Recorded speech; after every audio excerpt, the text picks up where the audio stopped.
Professor Michael Hudson.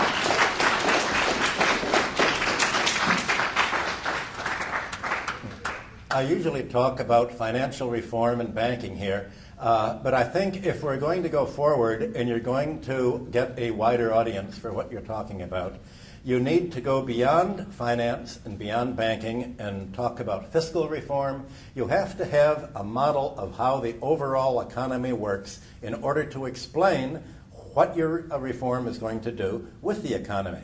That's what the two lectures yesterday did by Steve Keen and by the Japanese professor, working out an overall model. Without that overall model, you're going to be as obsolete as, say, the Georgists that only talk about rent. So it's sort of like, earlier came into the room, all they had was coffee, no milk. You can't have coffee without milk. I had to go out. That's the situation you are with financial reform without talking about tax systems and other forms of reform. You need the overall system. And the overall system that most of you are plugged into is basically to treat the banks like financial intermediaries, like the savings banks that worked until the 1980s and the S&Ls. They had, in effect, 100% reserves. In the sense that they didn't create credit, their reserves were lent out in the form of interest-yielding loans, mainly mortgage loans. Now, last week, Jamie Galbraith and Randy Ray and I were down in Brazil offering a proposal for how to transform their banking system. Jamie made the point that in the 1980s, a decision was made to end financial intermediaries. The savings banks were looted by insiders. The boards of directors simply took the reserves of the savings banks, gave them 10% to themselves, 90% to the Wall Street companies that turned them into commercial banks, and they were emptied out from basically depositor-owned institutions into Wall Street banks. The S&Ls were similarly changed. The lead example is Charles Keating, whose book was called Trust Me, and it's all based on trust. If you're going to cheat someone, the first thing you got to do is tell them, trust me. To lower what he did. Essentially, the financial system was criminalized. Now, I like Steve Keen's circular flow and method. I don't see any room for the criminals there. And without the criminals, you leave out, it's like Hamlet without, I won't say the ghost, but it's the ghost that's not seen today, as my UMKC colleague Bill Black points out. The other is military spending. And it really comes down to something more than just 100% reserves. The justification for the reforms that you're trying to bring about is, what are banks going to lend for under a 100% reserve system, and what are they going to lend for today? Now, you remember yesterday when we had a discussion about Steve Keen's talk, he went through the very beginning of his talk saying, if banks lend out loans to productive investors, investors who will take the loan proceeds and invest them and make a profit sufficient to repay the loan with the interest, then that is a model of self-feeding growth. That's the model that classical economists talked about. It's the model you find in Marx's Capital. It's the model of a normally growing economy. The problem is that productive growth model is illegal in the United States. Banks don't make money to finance new capital investment. That's done by venture capital and by the stock market. In this country, banks only lend money against assets already in place. 80% of bank loans are mortgage loans against property already in place. The result is that the credit-creating system, as it's structured in the Anglo-American countries, is aimed at inflating asset prices. The loans are created in easier loan terms to buy real estate primarily. And what goes up is basically the value of the site. It's not the buildings that grow up, it's the value of the land and the essentially the site value. So the value today of real estate, a company, stocks or bonds is however much a bank will lend. And how much a bank will lend is a function not simply of the interest rate, that is the capitalization rate. To take the cash flow or the rental value of a property, you capitalize it into a loan. That was true in the 16th century. That's what William Petty and John Locke and the other people believe. The only people who believe that nonsense today are the followers of Henry George, who don't realize that the price of property, if it were fully capitalized, would go bankrupt almost immediately under the following conditions. You take the average loans for generations made by savings banks in this country. First of all, you had to put down 30% of your the purchase price in equity. Not 100% or 105% today. Secondly, the loans were self-amortizing over a period of 30 years.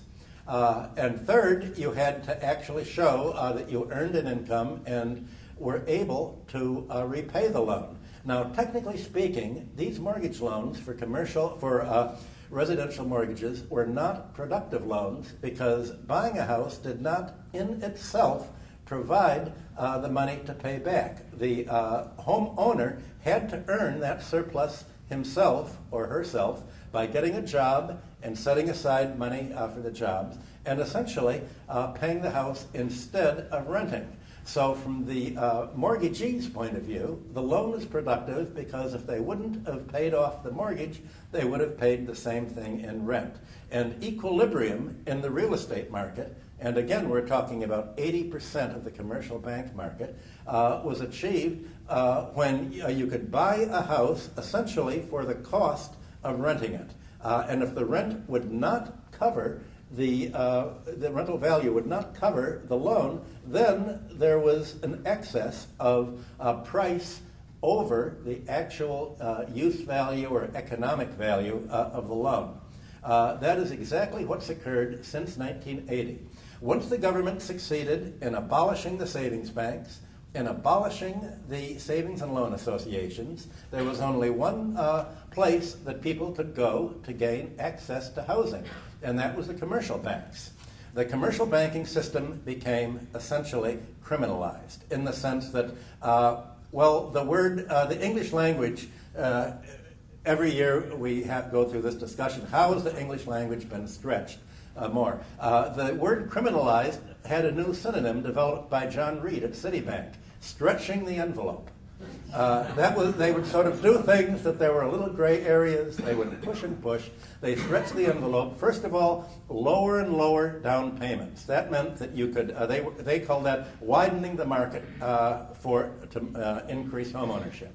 Secondly, instead of amortizing the loan over a period of 30 years, they'd have no amortization. So the loan was very much like the old British consuls, a permanent debt. The debt would never be repaid. It would simply pay interest over and over again. And third, finally, you had a separation of the banks lending from the banks' investment. This went with the repeal of Glass-Steagall under the Democrats, who almost always have led the criminalization of banking. And you had a separation between the banks and the brokerage industry and the appraisal industry. And the purpose of segregating everything like the neoliberals want to do and break everything into functions is the corporate shell prevents a legal prosecution from finding the connections and the interconnections that make what Bill Black calls control fraud. I don't have time to go over the legal aspects here, but if you look under Bill Black or the UMKC, economic blog, you'll have a discussion of what the control fraud is. And basically, the last 30 years of American banking have seen an enormous control fraud where the banks have knowingly turned away from productive lending into what's best thought of as asset stripping. In asset stripping, you have to pay off the loan not by what you're able to earn, but either by what you earn elsewhere, or else a unique turn that was introduced basically by Alan Greenspan at the Federal Reserve. What he calls it wealth creation, and what the rest of the economy calls it is asset price inflation. He finds that if he could lower the rate of interest by flooding the market with credit, the rate at which a given property could be capitalized for a given rent could be raised further and further. For instance, if you have a $10,000 a year rental income, at 10%, this would be a $100,000 mortgage. At 5%, a $50,000 double a $200,000 mortgage. By lowering the interest rate, you increase the amount of debt that banks can load down the property. So essentially, the homeowners in America, and especially the commercial property developers, acted very much like Brazil and Latin America acted in the late 1970s. They simply added the interest onto the debt by borrowing the interest and against the increased value of their property. Now, this is again what came out in Steve's report model. It is like compound interest, and it does grow if the only way of repaying the debts is to increase property by enough each year to pay the carrying charges on the debt. Now, if you get rid of the amortization carrying charges, if you lower the interest carrying charges, and if you just loan the borrowers enough money to pay this, then you're able to stretch out what normally would be the cyclical downturn for much more. And this came to an end in 2008, and the only papers that really have been discussing this are the Financial Times in London, for some reason. At this point, everything collapsed, and Wall Street said, the poor people have cheated us. They said they could repay the loans, and they can't. The whole capitalist system is resting on illiterate blacks. It's amazing. And they ran rings around us. They cheated us, and they broke down the economy. Never again. And so their idea of never again is today 90% of mortgage loans are insured by the U.S. government. So under the moniker of free markets, you have a totally government-supported mortgage market. Now, this is about the closest thing to Steve's 100% reserve and Chicago plan in practice that you could get. But they don't really do it, of course. I mean, here you have the government providing the credit, just like you want, the banks leaving it out. What we had in mind. It's not what you had in mind, exactly. Always be. I am in support of what Steve is advocating, and as I say later, there's an election in Latvia today where we actually have a chance of doing that. But whenever the government's involved, you have to be very suspicious. I've got to warn you somewhere about that. So. The problem is that we're in the asset stripping phase of the economy today. It depletes the economy, and I've talked before here about debt pollution being very much like environmental pollution. We're seeing the end of that whole cycle that we're criticizing, and basically there have been two cycles since World War II, and we're entering the third now. The first cycle was from 1945 to 1980. During all those years, interest rates came down, interest rates rose steadily from about 2% in 1945 up to 20% in 1980. That was the highest since Mesopotamian times. Now, when you have rising interest rates, that means that you have a 35-year decline in the bond market. The bond market went down steadily because when you have the interest rates go up, the capitalization rate goes down. You also had high marginal income tax rates. You had high wages, and you had the highest period of growth in the United States history. You had basically the post-war recovery. What you had from 1980 to about 2008 was just the reverse. You had a steady decline in interest rates. That meant you had a constant boom in the bond market, a constant boom in the stock market. You also had living standards come to an end. You'd think in every model you have, you'd think that when you lower interest rates, when you that all of this should have promoted a re-channeling of credit into productive industry. That didn't happen. You had the real estate bubble. You had the economy turned into a bubble. You had asset price inflation. You had, under Clinton, a series of budget surpluses that meant if the economy were not to have a financial breakdown from a lack of the means of payment, from a lack of credit, then you had to have the commercial banks providing the purchasing power and the credit that the government was no longer providing. This was a deliberate intention all over the world, to stop governments from running deficits so that the economy can increase its purchasing power only by the commercial banks creating credit on their keyboards for nothing and raking off the interest and portion of the capital gains at the same time. In Europe, the European Central Bank led the Maastricht reform, saying it is illegal for governments in Europe to monetize their debt. And this is why you have the crisis in Greece. It's why you had the crisis spreading over Europe. And it's why on Wednesday you had anti-austerity labor demonstrations all over Europe. Labor in Europe gets it. And what they get is a point that Steve made in his lecture yesterday, that when there is a loss in the economy and a capital deficit, it has to be made up out of labor, labor's fees. So what you're having in Europe is a labor squeeze.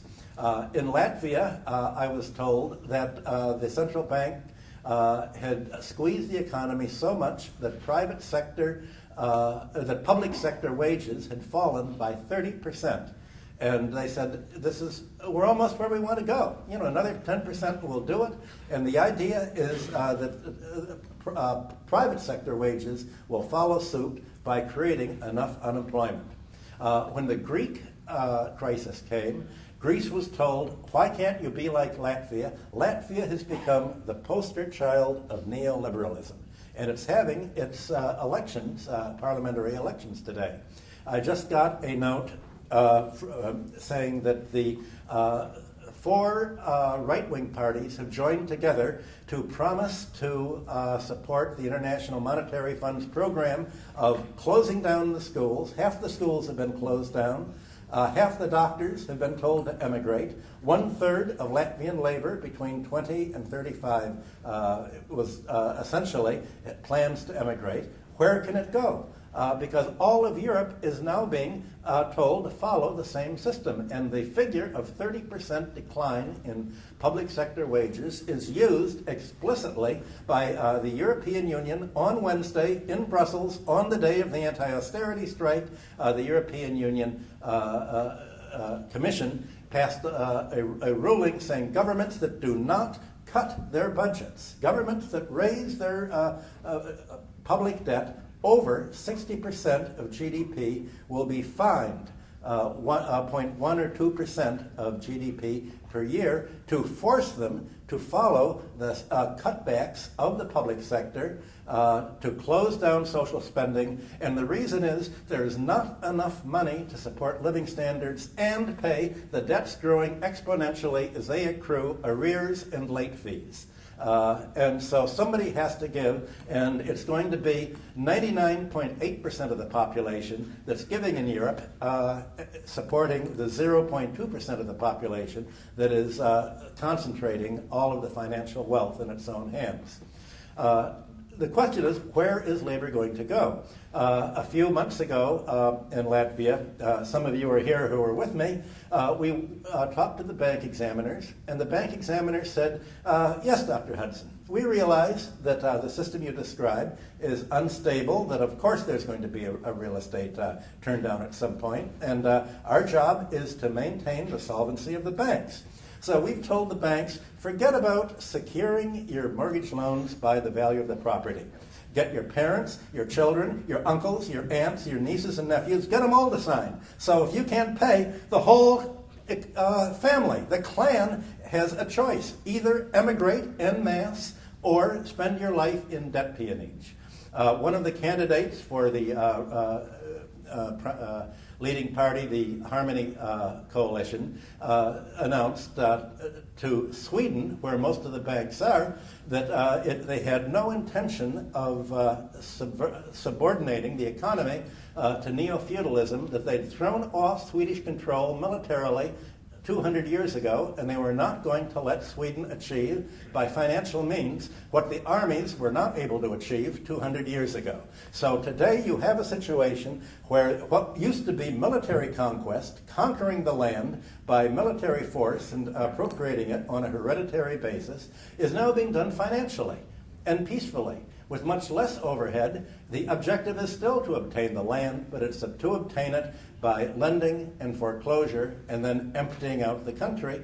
And that is what's happening not only in Latvia, it's happening in Iceland, it's happening in all of the countries of Europe that are being neoliberalized. Yesterday I met with a lawyer here in Chicago who said there is the most rapidly growing community in Chicago is the Lithuanian community. Lithuania is the only country in Europe whose GDP has plunged more rapidly than Latvia's. I think 25% in the last year. Again, Lithuania, Estonia, and Latvia are the three Baltic states that rely primarily on Swedish banks that have come in, and essentially they've created the credit that has enabled Latvia to get the foreign exchange and the Baltics to get the foreign exchange that have covered their trade deficits with Europe. Now, in one sense, this makes the Baltics and the post-Soviet economies the most, the line of least resistance to recreate what used to be the savings bank, savings and loan, 100% reserve system here. There are very few domestic Latvian banks. When you go into a country where the banks are all foreign owned, it's very easy to say, look, the debts can't be paid, we're going to have a debt write-down because you don't have a domestic vested interests of bankers to fight you, saying we're not taking a loss, make labor pay. In this case, it's the foreign banks that'll take a loss. So it's open to the post-Soviet economies to do today what they could have done back after 1991 when the Soviet Union fell apart, and follow exactly the kind of 100% reserve planning, with the government supplying the credit to the commercial bank, domestic commercial banks, to lend out. So one of the things that we're recommending to the incoming government, assuming it's going to win, is going to be doing what essentially was done in Japan, the Soviet Union, and other countries, create a government bank through a postal savings bank. In Russia and Japan, the largest bank is not a commercial bank, it's the government's postal savings bank. These are rural banks. They function essentially like savings banks used to in the United States. The government itself can create the credit, turn them over to provide the local banks as financial intermediaries. The system that faces such a vested interest of commercial bankers here will not face such an array of vested interests over in the Baltic states. If you don't do that, you're going to have the debt overhead growing at such a high rate that the result will be economic parasitism beyond the ability of the economy to pay. Now, when we were discussing the mathematical model yesterday, we're talking about the key turning point is where the increase in debt exceeds the increase in capital gains. It's the point at which an exponentially growing economy cannot pay debt out of capital gains that is borrowing the interest to pay, that's the point at which all of a sudden there's an insolvency and things go down. That's why I don't like the term business cycle. It's not a cycle, as you found in Schumpeter's work. It's a ratchet effect, up, down, very quick collapse, up, very quick collapse. We're in a collapse now, and it's a long collapse. Last week, the Federal Reserve announced that the recession ended in June of 2009. Well, obviously it didn't end because unemployment's going up, wages are falling. If you walk down any of the main shopping streets in New York City, you see that there are one empty shop after another. Around the New York University area where I walked last week, half of the stores on 8th Street, their big shopping street, have been either emptied out or they're padlocked with a landlord in possession note. The stores are closing down, the retail malls are closing down, the public has stayed out of the stock market, and it's all being kept alive basically by the Fed's cash for trash swaps with the bank. So it's on artificial life support. This is not a recovery. At least what is being recovered is not the kind of economy that people thought economies were after World War II. What's being recovered is really the creation of something new.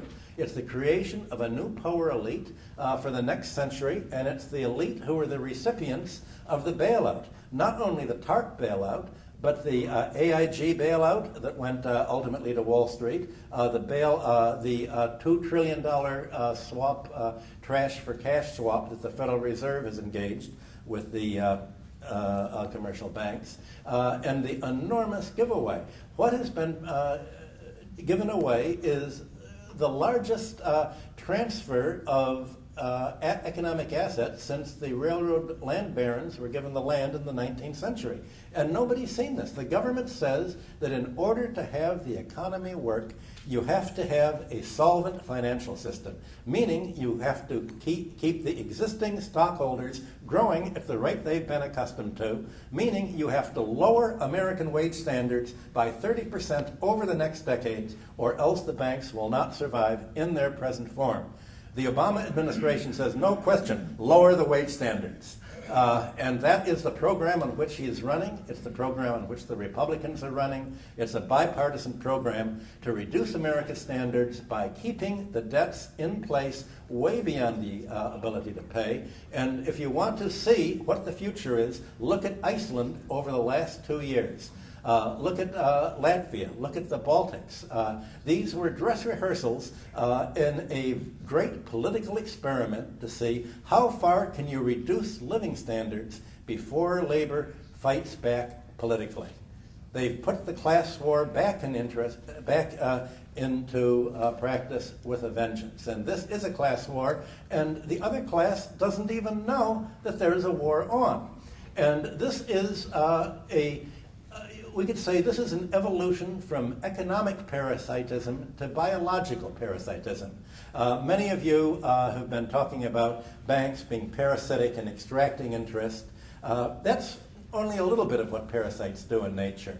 That's the obvious strategy is, of course, you want to siphon off the host's nourishment for yourself. You want to take the economic wealth and transfer it into your own pockets. But you can't just do it like you used to do, with a gun or with horses, or like the Norman invaders did it, or like Pizarro did it in Latin America. You have to do it in a way that numbs the host from seeing that there is a parasite on him. So in nature, the parasites have a chemical that does two things. They have a chemical that immediately deadens the host from seeing that the parasite is on him and is biting him. But most of all, the parasites also produce an enzyme that take over the brain of the host. And this enzyme makes the host believe that the parasite is part of its own body, and in fact, instinctively should be taken care of as if the parasite were the child of the host. And that's what we're seeing today. You have Mr. Obama acting as the parasitized brain, saying we have to take care of the financial sector in order to make the labor and the industrial sector grow. And by grow, of course, he means shrink. And in order for you to have jobs, which he means lose your job, you have to keep the debts in place, growing exponentially at a rate which is mathematically impossible because any rate of interest is a doubling time implicitly. So the question is, how are you going to keep the wealth of the richest 10% of America's population doubling every 10 years or so when the economy is shrinking? You can figure out that somebody is going to have to be parasitized here. And that's the function of the Democratic Party, of the Republican Party. They've got their man in the government who tells them all it's all for the best. This is what a smart parasite would do in biological nature. They really make the host believe that he's acting on that the parasite has to be protected. Now, basically, this doesn't work forever either because, obviously, if you simply keep tricking the host is going to die. So in nature, the biology has the parasite become symbiotic with the host and actually help him find food. He says, look, I'm hungry. I'm bigger than you are. I'm growing as a big tumor on you, but there's some food over there. Look, I'm going to steer you. So you have sharks being steered by pilot fish. You have all sorts of parasites helping the host get what they want. This is a stage that the American financial system has not yet entered. It's a stage that Germany entered in the late 19th century. It's a stage that Japan entered after 1945. And Japan and Germany had a virtue. They didn't have ready cash to lend out. The banks were not able to create interest-bearing debt as a loan, so what they did was provide credit against the equity ownership in the firms, and the result was the Japanese economy was knitted together with cross-holdings where the bank's interest was actually that of its customers. There was no other way in which Japan could have grown and survived that way. And all that happened, the result was the great Japanese takeoff until 1985. There was a problem, though, and that is that Japan was conquered by MacArthur, who said, look, if we're going to defeat the communists, there's only one idealism, one social structure that can defeat communism, the mafia. MacArthur he took the criminal organizations of Japan, armed them to fight against the socialists, to fight against the communists, and had enough criminals in charge of Japanese industry so that they would be completely dependent on the Americans. The Americans could always go to the Japanese and say, if you don't do what we want you to do, we're going to expose who you are. And they had a hold over them. Now, this was first explained to me when I visited Nippon Steel in 1973 with Herman Kahn. And it was very funny. We went out with the chairman of the company and the top management, and we all went out for sake and had a big dinner, and everybody wanted to begin. They said, well, we sing songs from our childhood. So he sang a song that he'd learned. Herman sang a song that he knew, I guess Hava Lagila, or one of the nationalist terrorist songs that he knew. And the only song that I remembered was the International. Well, no, it was Working Men Unite. We must put up a fight to make us free from slavery and capitalistic tyranny. I remember my mother over the ironing board singing that song, and I thought that would be a nice song to indicate, make it a convivial evening. Well, the man the head of Nippon Steel, I think was a former general, he looked very peaceful, like a Buddhist almost, a calm face.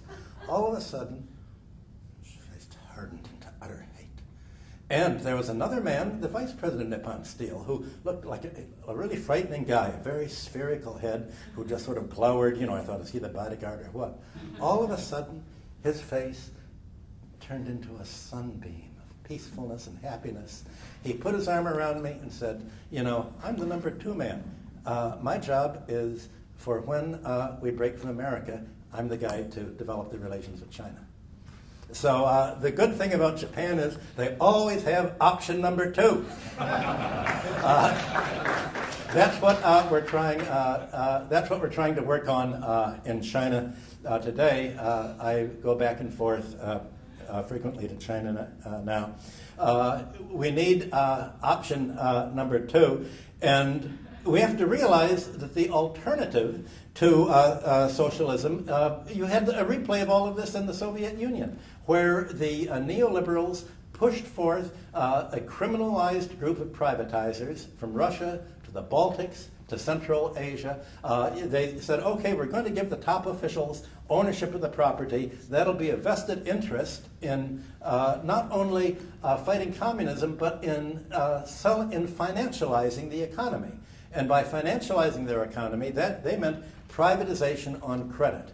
And this privatization is what banks have been lending out the money for the last 30 years, really since 1980. From Latin America to Asia to Africa, it's essentially to lend foreign companies the money to buy the public infrastructure from the government at a price where people bid each other, and they bid to pay everything that they can extract from the economy by the infrastructure, by raising the telephone rates, by raising the road rates, by turning the economy into a toll booth, is going to be paid to the banks as interest. And so there's a kind of perverse symbiosis between the privatizers and the banks, enforced by the World Bank and the IMF, and by the rule that companies can deduct their interest charges from their income tax liability. And that means that they can, in Iceland, for instance, Iceland made a deal that they're trying to prosecute now with Alcan, where Alcan will share its profits with the Icelandic government. Well, when you make a deal with a multinational for profit sharing, this is like Hollywood accounting.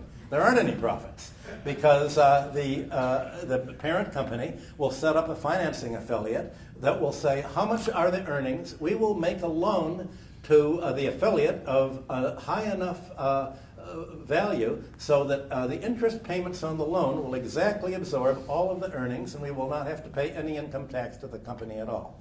That's why Australia was proposing a 40% a resource rent tax there. It's what I'm trying to propose in a number of Asian countries right now. The at issue is what is a public utility, and I'm going to and that essentially you should look at this as if the banking system and the financial system is a public utility. The first professor of economics at the America's first business school, the Wharton School of Economics, was Simon Patten in the 1880s. And Simon Patten, and obviously the business school was set up to promote business. Patten, like almost all the other members, founding members of the American Economic Association, had studied in Germany, not in England, but in Germany. And they had, Patten wrote that the classical economics they learned did not end with John Stuart Mill. It ended with Henry George and Karl Marx. And that is what traumatized the economics profession to turn away from classical economics and to go to essentially what became anti-classical neo-economics, which of course they call neoliberal because that's what a parasite does. I'm part of your body. So Patten said, what is the return to a public utility? And he said, it's not profit, as in the case of private investment. It's not income. A public utility should be valued by the amount by which it lowers the cost of living and doing business. It's supposed to make the economy more competitive by taking more and more services out of the marketplace. A free road is not in the marketplace. Public health, retirement pensions, these are not part of the marketplace. The objective of enlightened capitalism in America in the late 19th century was to move beyond the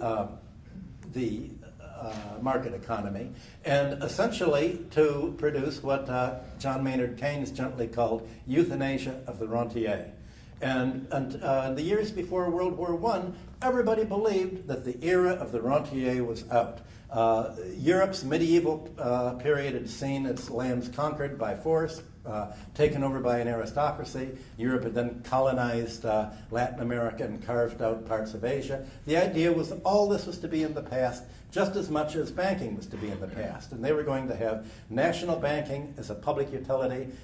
Instead, the rentiers have fought back. They've taken over in a way that nobody expected, and they are trying to bring what was supposed to be the post-market economy back into the market economy in a way that is financialized so that the entire economic surplus is to be capitalized into bank loans and paid out as interest. In other words, this is not the kind of wealth of nations that Adam Smith was talking about. It's the kind of wealth that Alan Greenspan's talking about. How much of can a corporation pay in interest payments to the junk bondholders and the corporate raiders to which our banks are lending money so that they can load the economy down with debt? And Greenspan said, look, this is we're stabilizing the economy in a way that none of you have realized. This was the great moderation. Greenspan testified before Congress and said, you may notice that despite the fact that profits are going up, investments going up, asset prices are going up, wages are not going up. And why aren't they going up? Because labor is afraid to go on strike because it's one paycheck away from defaulting on its mortgage. If it meets one bank payment, its payments on its credit cards are going to be tripled, the interest payments. It'll be subject to late fees. We've got them. We've stabilized it. We've killed the labor force. That became the Obama program. That became the Clinton program. They embraced this, and that's what the Democratic Party or the Labour Party in England or the Socialist Party in Spain is for. Their job is to double-cross their constituency and to sell out labor to their main campaign contributors, which in the Democratic Party's case is Wall Street, just as it is for the Republican Party.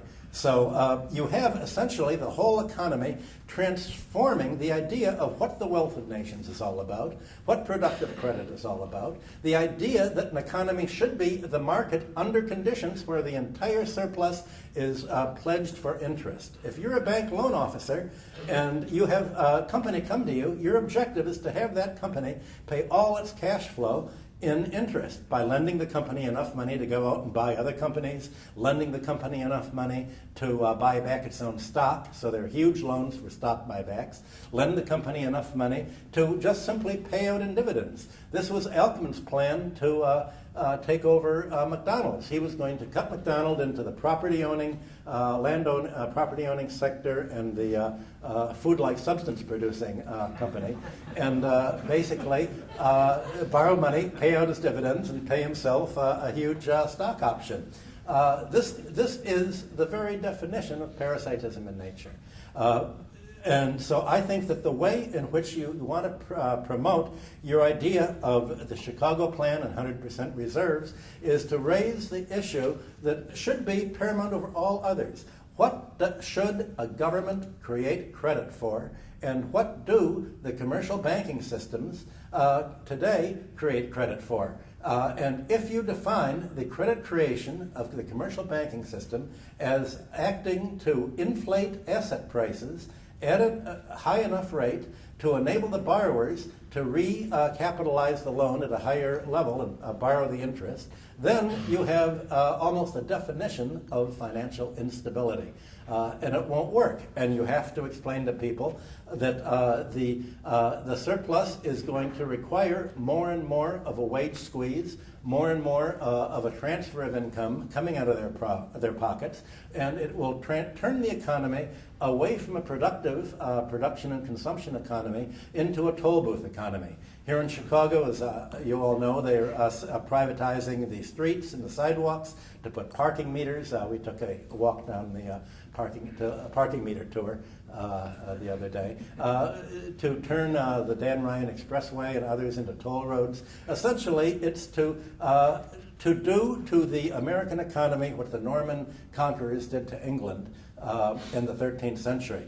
All they had to take was the land. Today they can take all of the vast expenditure in public infrastructure that's been built up and essentially put toll booths on it to use the phones, the internet, the roads, the school system, where you now have to pay a high tuition, as in Latvia, where you didn't used to have to put a pay, so that everybody's income is going to pay economic rent, not wages or profits. And you have an academic economic system that doesn't teach the history of economic thought anymore, so the very concept of economic rent is wiped out. The theory is that everybody gets what they earn, that everything is productive as long as you can pay the banker. And this is what you have to raise the level of abstraction and discussion to if you want to get widespread support beyond your immediate members. Thank you.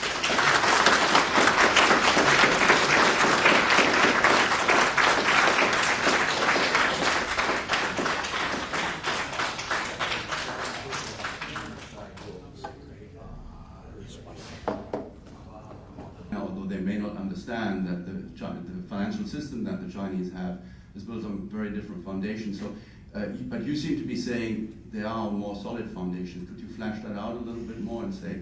Their problems are different from the United States. It's ironic that their revolution was essentially Marxist in nature, but I have never met an official from any Marxist country that has ever read Marx. As a matter of fact, I grew up, and I think I can say that I've known every socialist leader in America in the 40s and 50s. They all had Capital on their bookshelves. Not a single one had ever opened it or read it. Because when I was like 5 or 6 years old, I'd go to the book. I'd go to what I recognized. I'd never been opened. And the fact is that when China began to privatize and sell off the land, it said, "Well, we want to turn over the land and have it developed and build up buildings. And so what we're going to do is we're going to collect the rent 80 years in advance, and all in one swipe. But all they can afford is like $100. So we're going to essentially they confused taxing rent with a transfer of property ownership. The deed should have been sold for the notary price of $80, but then subject to an increase in the land tax. And what I'm advocating for China is that the way to prevent a property bubble is to tax the free rent. As your property increases in value with the prosperity of the economy, this is going to increase the rental value of the land, as you've seen now. And in villages in China, you have a decentralized system where local mayors are quickly putting up buildings, so the government will have to pay them to tear them down to return it to agricultural land. This is what's happening. So what I would say was let them develop the land. The deal will be the government will collect the rental value of the land. That's the Henry George plan. We never use the word there because but it's essentially we use the word John Stuart Mill, Adam Smith, Thorstein Veblen. But that essentially is what the plan is.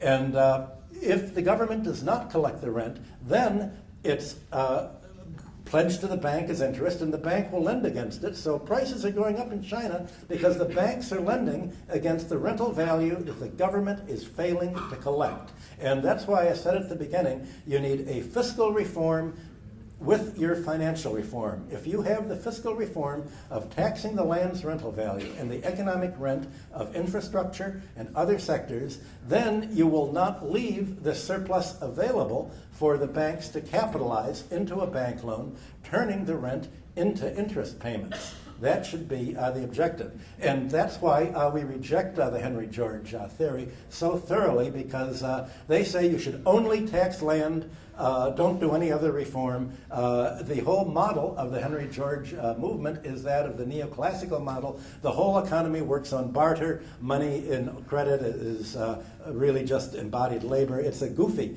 model. And the problem is that the only people organized who are pushing the fiscal policy we have are these nuts on the right-wing part of the spectrum. So we've had to create an entirely new constituency for a land tax on the left-wing part of the spectrum in the social democratic, and essentially to reintroduce the land tax as it originally was introduced by John Stuart Mill and others as a socialist policy. And it's likely that this will be in countries like China, not in Nazi Germany, where the Georgists put most of their effort in 1926, and in America, where they pushed ultra right-wing causes.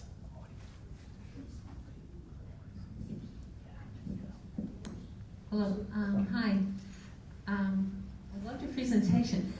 My response is, we heard from England about positive money, this very constructive strategy.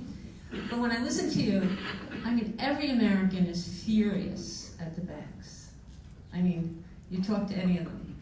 So how do we use this anger in our strategy? Because it's difficult to approach people with just the anger. Okay, this is what happened, I guess, in the 1984 presidential campaign, where if a government lets a serial rapist out of a bank and he rapes somebody, people didn't get angry at the rapist, they got angry at the Democratic presidential candidate, the little man in the tank. I forget his name. The idea is to say, look, bankers are always going to be parasites. If they're parasites, that's what a parasite does. You get them angry at the sponsor of the parasite, at the Obama administration, at the Republican administration. You say, look, we've been lied to. We've been tricked by a really clever, deceptive demagogue, and we're going to throw the guys out, and you're going to, the only way to change this is by to politicize the movement, not as an intellectual monetary reform movement, but as a political movement, saying that Democrats and Republicans are in the hands of the bankers, and the job of the Democrats is, when people get tired of saying yes, you're going to have a party that comes in and says, yes, please. Well, now you have it complicated. You have the Tea Party saying, yes, thank you. And so that really is how the whole election is being triangulated here. Yes, yes, please, and yes, thank you. It would be nice to have a fourth alternative.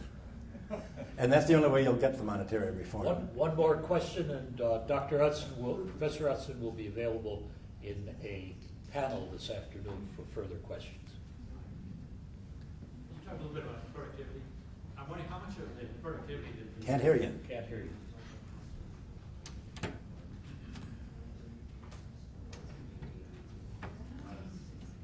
How much of the productivity that the Federal Reserve keeps telling us about is real?